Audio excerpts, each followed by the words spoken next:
చెన్నూరు నియోజకవర్గ హెడ్ క్వార్టర్లో ఉన్నటువంటి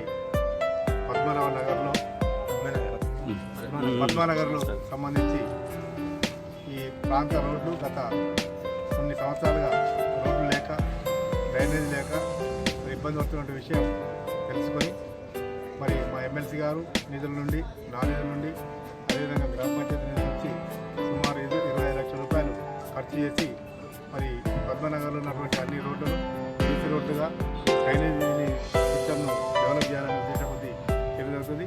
గతంలోనే మిషన్ భగీరథ కోసం శంకుస్థాపన చేసినప్పటికి కూడా దాన్ని మరి వేరే చేసి అది నడుస్తూ ఉంది. భవిష్యత్తు లోపల తెలంగాణ రాష్ట్రం, తెలంగాణలో ఉన్నటువంటి ప్రజలు, విద్యార్థులు, కార్మికులు, కర్షకులు, వ్యవసాయదారులు ఎవరు ఇబ్బంది పడకుండా చూడడమే ధ్యేయంగా తెలంగాణ రాష్ట్రం ముందుకు పోతుంది.